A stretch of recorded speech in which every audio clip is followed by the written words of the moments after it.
Hello guys, Joe with Smokin Joe's Pit Barbecue here. I'm going to be unveiling a new smoker that I got. I'm going to be showing you guys how to season or burn it in, and recorded this video to hopefully help those of you guys that get this new smoker and are wanting to know how to burn it in. One thing I did not mention in the video that I want to mention now is once you drop your charcoal, guys, once you're going to season it and you put your lid on the smoker, let it go for about a couple of hours. Let it bake for a couple of hours, and then go ahead and shut it down.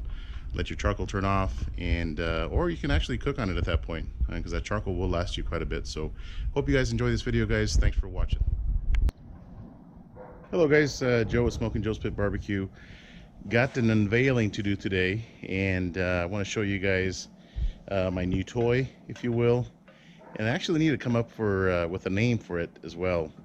A lot of people name their cars and stuff, and some of you guys might name your grills. But actually, let me just show you what I'm going to unveil here. There she is. Nice black drum. It's a flat black drum from Gateway Drum Smokers. Pretty excited about it. This has that paint coating that can withstand temperatures of up to 1,000 degrees. So I really love my my Gateway drum smoker. I've had this red one for, I don't know, 3-4 months or so, and really happy with it, and pretty excited about this new drum. So leave a comment on what you think I should name this bad boy here. But what I'm going to do, guys, is I'm going to show you guys how to burn this thing in. Real simple process. You know, you want to burn it in before you actually use it. So what I did, guys, is I assembled this thing, and by assemble I mean putting the wheels on and putting the temperature gauge on there. Just one piece of advice: when you do tighten up that nut, go lightly, tighten up the nut, don't turn the gauge, because that might mess with your temperatures. Just don't over tighten it, guys, just a little snug, if you will. But as you can tell, guys, it's brand new on the inside, and we need to burn this thing in. So what I'm going to do is I'm going to pull out my basket, like so. Okay. And I'm going to coat the entire inside of this drum with some cooking spray. And I'll show you that right here. Just regular old canola oil. Okay. I've got my charcoal lit up over here. I do have a gas burner. You can do it both ways, guys. You can drop a wax cube. You can dump your charcoal in the basket, dump a wax cube, and light it that way. But I really like doing it this way. Actually, I'm going to turn the gas off now, because that charcoal is already lit, just like so. And while that warms up, I'm going to go ahead and spray the inside of my drum here.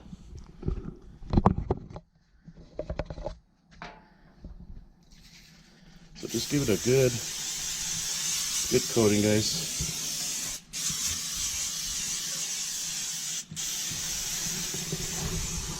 Hopefully I don't get any oil on the camera here.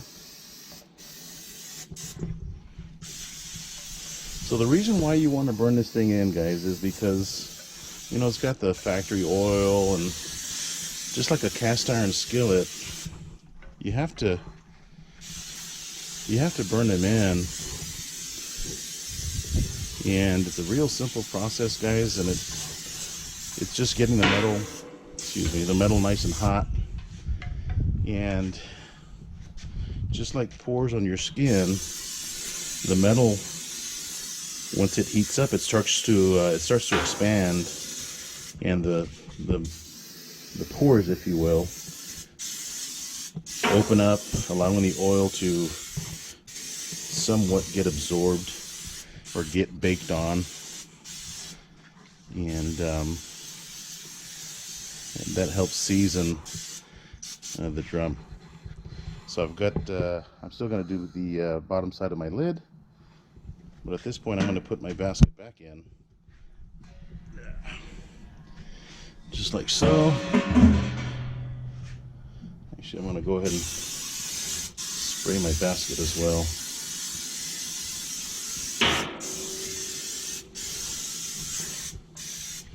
Oh yeah, get it all nice and shiny. Okay, so while my charcoal warms up, guys, I'm going to talk to you about a couple of products that I think are a must-have. You can see my red drum is nice and shiny, guys. I like to keep the external looking nice and new, and what I use is just this Meguiar's quick detailer with a rag, and just spray it and wipe it down. Try to do that after every cook. Keep the paint looking nice and neat. I am using Kingsford Blue. When I cook on the drum, I use a mixture of charcoal and charwood. So I just love the flavor of charcoal, guys, and then the charwood gives you another level of flavor. A couple more accessories. This bungee cord. If you do travel with your drum, if you're going to a competition or going to a buddy's house to cook, I highly recommend one of these bungee cords. If you throw it in the back of your truck, just put it through the handle, just kind of hook it like so, guys, and twist it around the this handle here a couple of times, and then hook it on this other end. That way your lid doesn't fly off in the on the interstate. That's not good. One thing I also like to use, guys, is this multi-purpose absorbent. Obviously I'm burning my drum in right now, so I don't have any in there right now, but after I burn it in, I will take out the spent charcoal, and I'm going to dump probably a 1/4 of an inch of that oil absorbent at the bottom.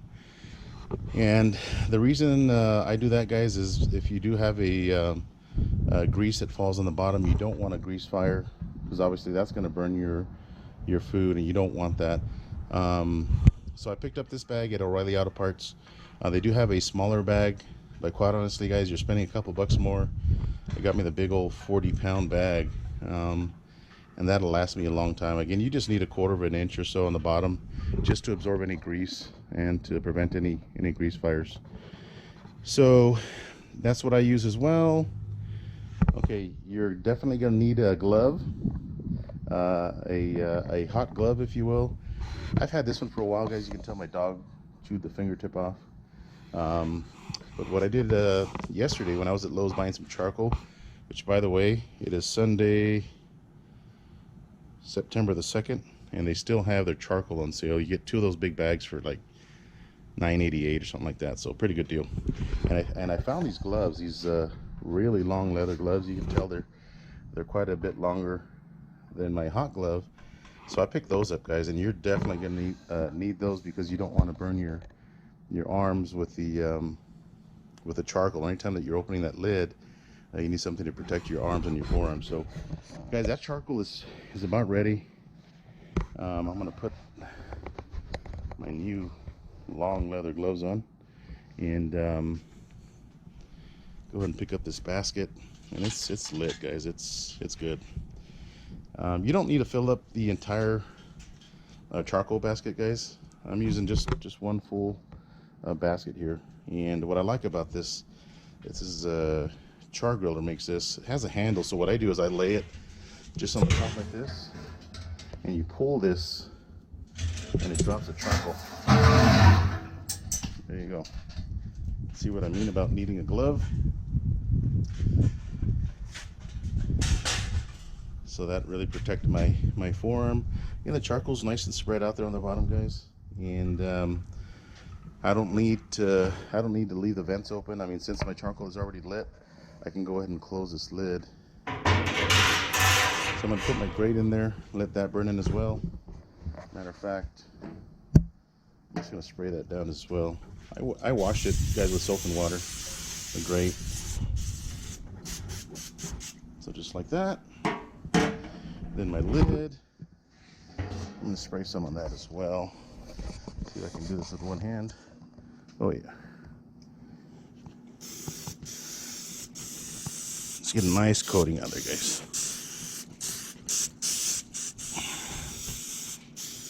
You don't need to get any fancy cooking oil, guys. Just get the cheapest one. I think this canola was like a couple bucks, something like that.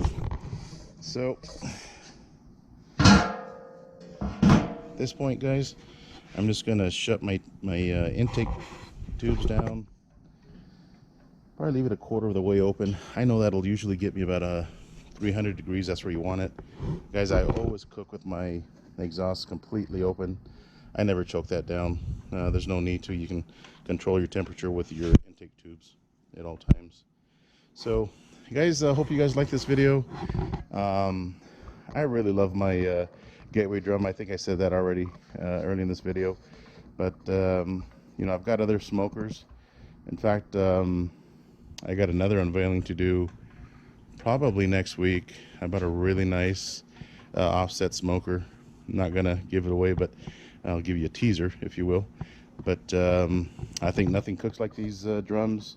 Hot and fast seems to be the way to go these days, and why not? If you can do or cook your food in half the time and have it come out tasting really, really well. I've cooked ribs, briskets, I've cooked chicken, steaks, hamburgers. I've cooked it all on these things and really, really impressed. Oh, one thing before I forget. So on this red gateway drum, I cooked on it maybe 20 times before cleaning it, guys, and that was a big mistake because it's harder to clean. So what I'm going to do is after every 4 cooks, I'm going to go ahead and give these things a thorough cleaning on the inside. Sam's has a spray degreaser. Just spray it on there, let it sit for 5-10 minutes. Use a plastic spatula just to get off any heavy grease that's built up on the inside, and then rinse it off with water, guys. It's really that simple. That way you keep the inside of the drum looking nice and clean, and you don't get that kind of bitter taste in the food from all the oil and food and gunk buildup that happens on the inside of these things. So guys, thanks for watching. Hope you enjoyed this video. For those of you guys that maybe you just purchased a gateway drum, hope this helps. Thanks for watching, guys. If you guys haven't subscribed, please do so. Thanks to all of my subscribers. Thanks for everything, guys. If I can answer any questions, please leave a comment below. Thanks, guys. See ya.